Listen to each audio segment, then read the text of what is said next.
Do you remember what you felt like releasing this project a year ago? Yeah. Um, it was a mix of things. I was really eager to get it out into the world. I felt like I had lived with it for so long. The album was complete for about a year, with the exception of Almost You and Almost Blue. The album was complete for about a year. I felt a lot of anxiety and just kind of wanting to put it out in the world. But I didn't feel great. You know, I didn't feel super connected to it, unfortunately. Towards the end, I think I just lived with it for so long. And life was just kind of going crazy. So I remember feeling actually kind of empty after I put it out, because, you know, you create something. Anybody that's created something that people tell you is special, you know, because a lot of people had heard this project told me it was special. It's almost like you feel like you got one in the chamber, and then once you fire off, you ain't got nothing left, and you're like, well, that didn't feel as good as I thought, and I have nothing else to come out after that. So it was a very empty feeling releasing this album a year ago. Yeah. And this your first album? It's my first album. What would you say was probably the biggest challenge in releasing this album? Believing in it, getting it done. You know, Sean is an incredible producer and engineer, and was handling the bulk of this project on his own. This is as much his album as it is mine. So, you know, just having, you know, the patience while he got everything done, in addition to him doing a million other things, and just trying to do my part. I think I've always felt like the best way to repay people who are going out on the ledge for you, who are going out of the way for you, is just to do the work. So I think I was trying so hard to make sure the rollout was right and that the playlists were lined up and everything, because I wanted to match his energy. But that was tough sometimes because, you know, just having the patience to just wait it out, getting it out on time. You know, there's a lot of moving parts. How do you feel now, reflecting on it? You know, being at the end of the year, you just done this reflection. How do you feel right now on the album and considering?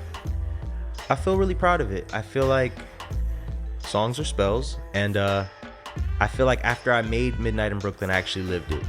You know, I feel like writing it, I thought I lived it, but I hadn't really lived it yet, and I had to kind of go through a breakup, move back to Brooklyn for the summer, and actually was living Midnight in Brooklyn in real life. Was running through Brooklyn at the middle of the night, just trying to shake off my demons, trying to figure out what was next for me. The album started to resonate more, and I understood that I had made something that was really transformative, and I think I just needed to experience it on my own over the last year, really go through a heartbreak, really go through, you know, just kind of feeling things falling apart and having that solitude. And New York, you know, is such a beautiful city. I was back there for 3 months. It is such a beautiful place to feel alone, because you're never really alone in New York. There's so many people, but when you're in your head, you know, when you're dealing with things here, you kind of feel like it's just all about you. At the same time, you feel how big the world is, because you're on a train with 100 people and you're, you know, so it was cool. I feel like in the year since, I've lived the album, I've experienced it, and now I can really be proud of it in a different way and really celebrate it, because I know who that person was that was singing those songs. I don't think I really knew before.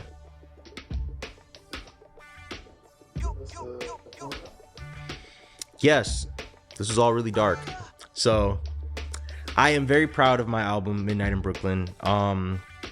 I think it takes a lot to put yourself out there. It takes a lot to trust people. It takes a lot to bare your soul. This is an album that I started by myself in a notepad on a train in the middle of Brooklyn, and it brought me to Los Angeles, and it introduced me to some incredible people, and it expanded into this big, beautiful thing, and then it shrunk, and it was just me again.